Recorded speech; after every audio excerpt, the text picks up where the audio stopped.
নিয়োগের দাবিতে বিক্ষোভ মাদ্রাসার চাকরি প্রার্থীদের। সল্টলেক করুণাময়ীতে বিক্ষোভ দেখাচ্ছেন মাদ্রাসার এসএলএসটি চাকরি প্রার্থীরা।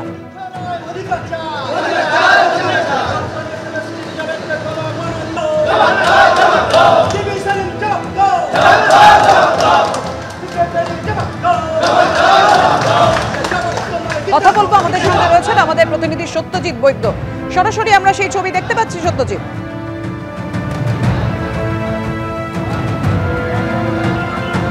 তোমাকে প্রথমেই দেখাবো যে এখানে এই মুহূর্তে করুণাময়ী থেকে যে মিছিল শুরু হয়েছিল সেই মিছিল এই মুহূর্তে কিন্তু বিকাশ ভবনে উল্টো দিক অবধি পৌঁছেছে। বৃষ্টি উপেক্ষা করে চাকরি প্রার্থীরা তারা মিছিল করে এসছেন এবং তুমি দেখতে পাচ্ছ এই মুহূর্তে পুলিশ এখানে আটকে দিয়েছে।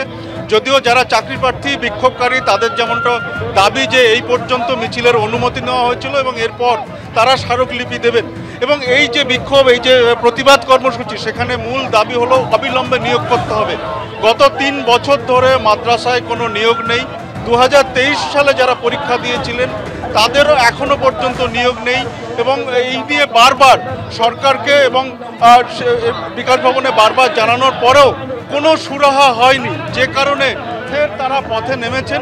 পাশাপাশি তারা যেমনটা বলছেন যে এই তাদের দাবি পূরণ না হওয়া পর্যন্ত আন্দোলন চালিয়ে যাবেন। কি অভিযোগ? আমাদের অভিযোগ স্যার, প্রত্যেক মানুষের একটা উদ্দেশ্য থাকে। আমরা যে মাদ্রাসায় পড়েছি, পড়ার পরে একটা জায়গায় এসেছি, প্রত্যেকের একটা উদ্দেশ্য থাকে। সেই উদ্দেশ্য নিয়ে আমরা দীর্ঘ 12 বছর কোনো শিক্ষক নিয়োগ হয়নি। তারপরে পরীক্ষা হলো, পরীক্ষায় আমরা পাস করে আসি। আমাদের দাবি হচ্ছে প্যানেল বাইরেও রেজাল্ট যেটা আমরা দিই সেটা রেজাল্টটা প্রকাশ হোক, এটা হচ্ছে আমাদের দাবি। 2023 সালে পরীক্ষা দিয়েছিলাম, 24 সালে রেজাল্ট দিয়েছে, আজকে 25 হতে গেল, এখনো পর্যন্ত তার কোনো খবর নেই। আমরা চাইছি সরকার আমাদের দিকে সুনজরটা দেয়। এটা একেবারে অবিলম্বে নিয়োগের দাবি এবং সেই দাবিতে একটু আগেই কিন্তু আমরা যেমনটা দেখলাম করুণাময়ী বাস স্ট্যান্ড, সেখানে জমায়েত করেন এবং তারপর এই যে মাদ্রাসা সার্ভিস কমিশন, সেখানে কিন্তু তারা এর আগেও অভিযোগ জমা করেছিলেন, অভিযোগ জানিয়েছিলেন এবং পাশাপাশি রাজ্য সরকারকেও জানানো হয়েছিল, কিন্তু কোনো সুরাহা হয়নি।